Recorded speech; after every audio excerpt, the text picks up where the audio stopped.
Selamat pagi teman jalan, apa kabar kalian hari ini? Semoga dalam keadaan sehat terus ya, amin. Pagi-pagi begini ayo jalan mau kemana sih? Ya pastinya sebagian kalian pasti udah tahu kan ya, karena ngelihat dari judulnya. Nah nggak usah lama-lama lagi, yuk lihat keseruan naik kereta panoramik ke Bandung.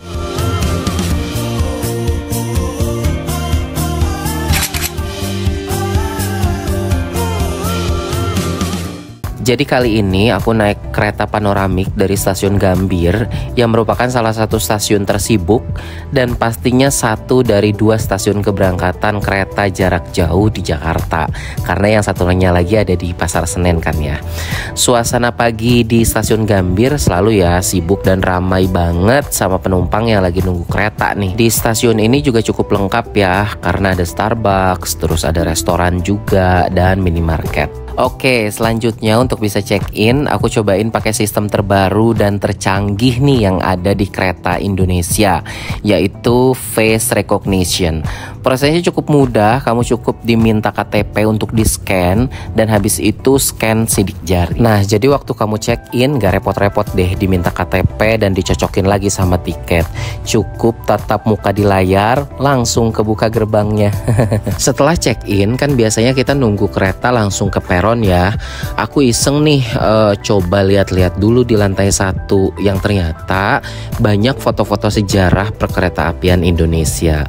Terus nih salah satu fasilitas kalau kamu booking kereta panoramik, kamu bisa nunggu kereta di KAI Lounge yang super PW. Di lounge ini ya hampir mirip lah sama lounge bandara. Disediakan kursi menunggu, terus ada macam-macam cemilan juga. Selain itu ada minuman mulai dari kopi, teh sampai jus.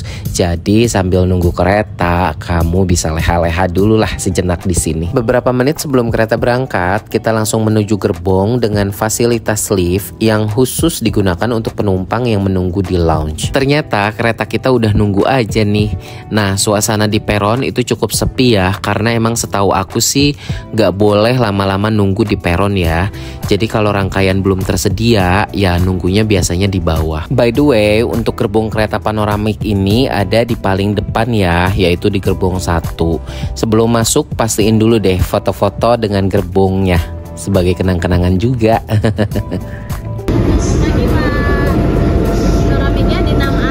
Ya.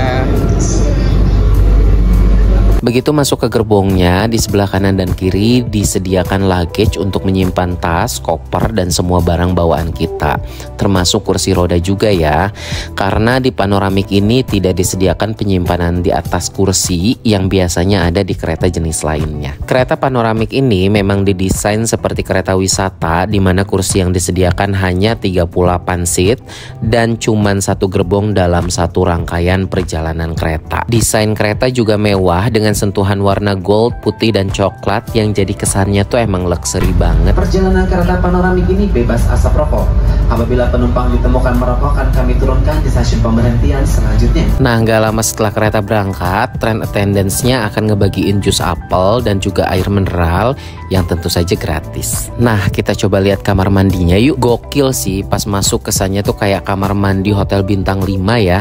Dindingnya itu full marmer dengan corak warna putih dan abu yang elegan gitu. Selain itu, untuk ukuran toiletnya juga cukup luas dengan disediakan urinoir berdampingan dengan kloset duduk. Wastafelnya juga udah otomatis dengan pengering tangan dan tisu di sampingnya. Di gerbong panoramik ini juga disediakan TV yang ukurannya cukup gede di belakang dan di bagian depan. Dengan sound systemnya tuh dari Bose loh. Setelah 30 menit perjalanan, train attendance-nya nyamperin kita lagi nih. Kali ini mereka datang untuk menawarkan hot coklat atau kopi dan teh. Selain itu, mereka juga menawarkan snack box. Nah, snack box ini di dalamnya ada satu donat yang ukurannya cukup gede dan satu kotak popcorn yang dari mereknya cukup terkenal sih. Lanjut untuk fasilitas kursinya. Di bagian depan ada leg rest yang cukup nyaman dan di bawahnya ada colokan untuk charger. Selain itu, di sampingnya juga disediakan meja makan yang mirip-mirip lah seperti kereta api yang lainnya. Terus, di bagian atas kursi juga disediakan lampu baja. baca. Nah, fasilitas lainnya, kursinya juga bisa di recline supaya duduk kita nyaman. Selain itu juga bisa diputar ke arah jendela biar bisa lihat pemandangan. Atau misal lagi sama family bisa juga diputar berhadapan, jadi ngobrolnya makin seru. Selama perjalanan aku ngerasa kursinya tuh nyaman banget, dipakai buat tidur, duduk lama-lama nggak bikin pantat juga panas. Plus bahannya juga terasa bersih gitu ya. Aku sedikit penasaran nih, kursi panoramik ini pakai bahan dari apa ya? Emang Tuhan tuh maha baik ya. Rasa penasaran belum hilang, ternyata diliatin nih merek bahannya pas aku nyimpen air di saku kursi ini. Ternyata mereka pakai bahan dari MBTech. Ada yang pernah denger nggak sih? Coba kita cari tahu ya. Ternyata MBTech ini adalah penyedia bahan kulit sintetis yang sudah lama berdiri loh.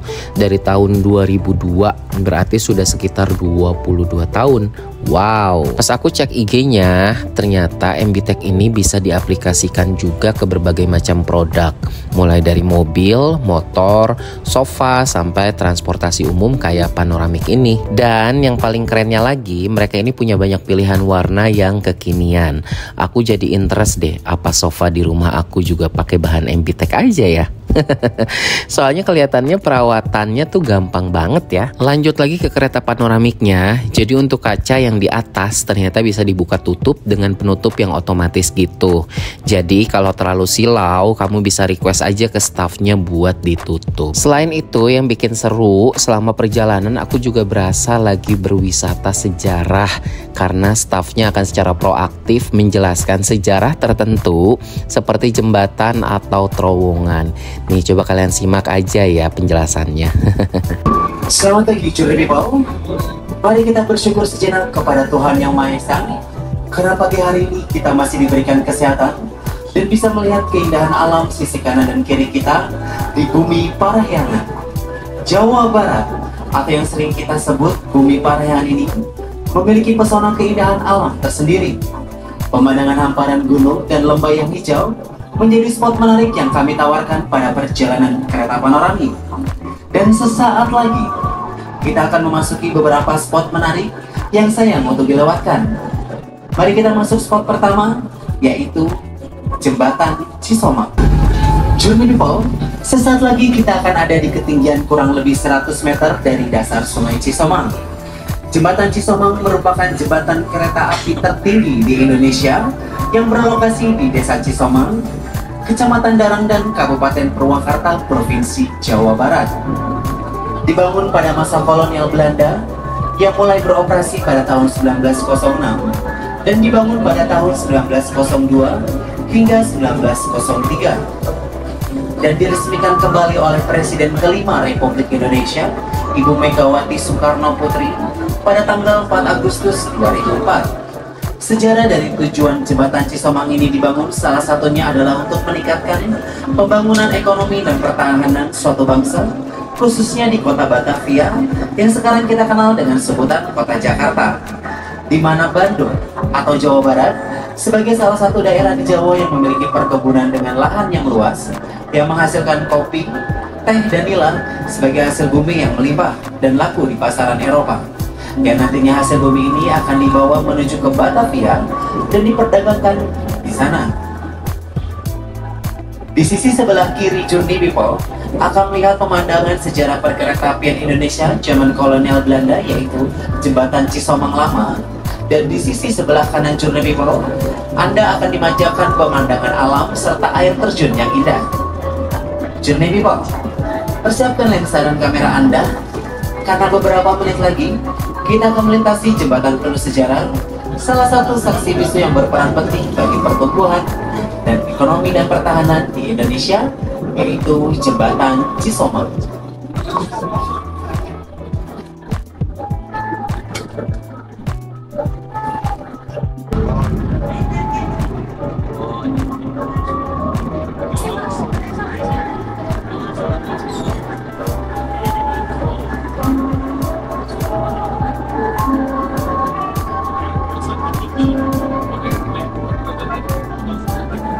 150 meter yang dibangun pada tahun 1902 hingga 1903 dengan menggunakan teknik dan teknologi tinggi dari negara Belgia yang melibatkan tenaga kerja.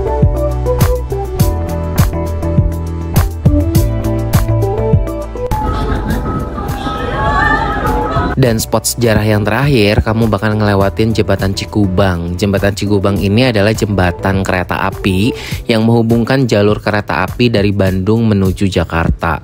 Digunakan mulai tahun 1906 dan ketinggiannya itu mencapai 80 meter. Wow banget kan ya? Setelah 3 jam akhirnya kita sampai deh ke Bandung. Asli sih pengalaman pertama naik panoramik bener-bener berkesan. Harga 450 ribuan itu worth it banget sih dengan pengalaman yang didapetin. Segitu dulu cerita perjalanan Ayo Jalan kali ini. Selama di Bandung kira-kira Ayo Jalan ngapain aja? Jangan lupa diikutin dengan subscribe YouTube channel ini ya. Sampai jumpa.